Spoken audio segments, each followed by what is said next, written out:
Hello and welcome to a new episode here at the Barefoot Talk by Sole Runner. My name is Torsten Ludwig. I am the founder and owner of Sole Runner Barfußschuhe. Here I discuss general topics about barefoot shoes. And today we're going to tackle such a general topic, namely shoe widths. It's not rocket science, but it's important to pay attention to a few things. Sole Runner Barfußschuhe.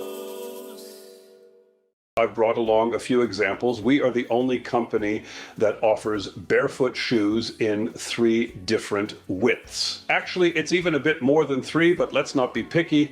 So I have here a normally cut shoe, a wide cut shoe. This is the Namaka 2, and an extra wide cut shoe, which is the FX Trainer. So with a narrower cut shoe, this one here is only normally wide, you might have to take a slightly larger size compared to this shoe here. But why did we make a shoe that's so narrow? It's quite simple. First, there are women with slender feet, and second, there are situations where you don't always want to wear such wide shoes, or etiquette simply demands different footwear. That's why we also offer shoes that might be a bit too narrow for a true hardcore barefoot shoe enthusiast. But I also don't like it when I read reviews on platforms saying the shoe is much too narrow. No, the shoe isn't too narrow. The foot is too wide. And if I were to say, for me, this shoe is too narrow, then that's a correct statement. But to say that the shoe is too narrow isn't accurate, because the next customer might write a review for this shoe and say, the shoe is much too wide because I slip in it. No, the shoe isn't too wide. The feet are too narrow. I think we need to rethink that a bit.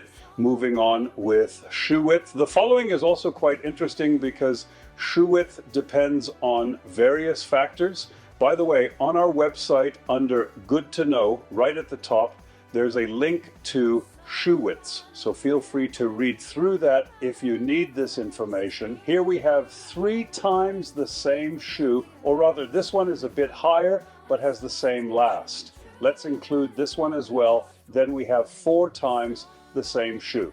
These shoes all fit me differently. This one here fits me excellently.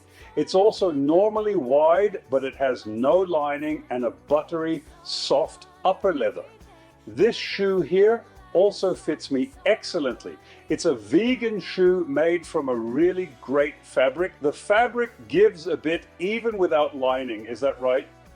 Yes, it has no lining and stretches nicely. This shoe fits me very well. This shoe here has exactly the same last, also no lining, but a thicker cowhide leather, so it doesn't stretch as much. I have to break in this shoe first. It has to adapt to my foot and stretch a bit for my feet. And last but not least, we have here our Chenoa shoe. This barefoot shoe is now only available for women, but it used to be available for men, and this shoe was too soft for me.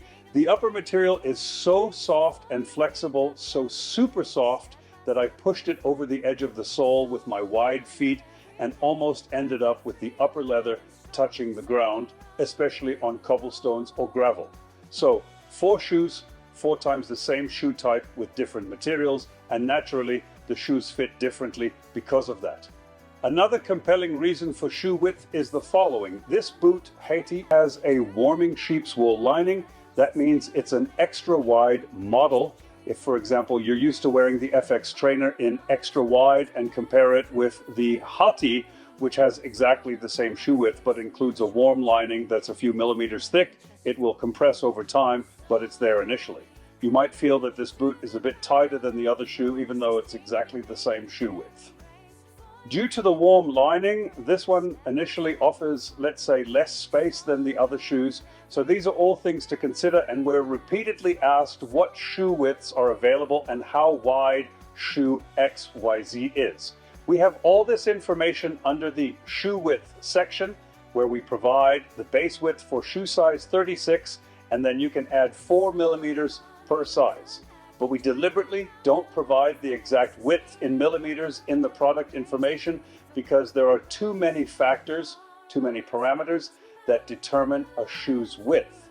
And perhaps one last thing, since we're talking about shoe widths, we're discussing width, but your foot is 3-dimensional. Many people say, my foot is 10 centimeters wide. No, it's not 10 centimeters wide. It might be 10 centimeters from one side to the other, but the circumference of the foot is entirely different. And there may be people with a normally wide foot, but a high instep, requiring more volume here, these people might need to choose an extra wide shoe because they need the volume at the front. Then there might be people who say, I have quite a broad foot, but it's so flat that I slip out of the extra wide shoe. In that case, you need to find a compromise and perhaps opt for a wide shoe or one with laces that can be tightened over the instep. There are many possibilities you can take advantage of. Please keep that in mind. It's not as simple as saying, I have wide feet, I need a wide shoe, or conversely, I have narrow feet, I can't do anything with a wide shoe. If it were just about shoe width, then personally, if I only search for extra wide or wide shoes, this great shoe here wouldn't be shown to me at all, and I would never have enjoyed wearing such a nice shoe with my jeans. So it's not all as simple as one might think. Life is a bit more complex, even when it comes to shoe widths and lengths. Thank you very much for watching. If this video has helped you a bit, please write that below the video. Give me a like. If you enjoyed the video, it would be great if you subscribed to the channel. That's it for now. Thank you for watching and listening. See you next time. Bye-bye.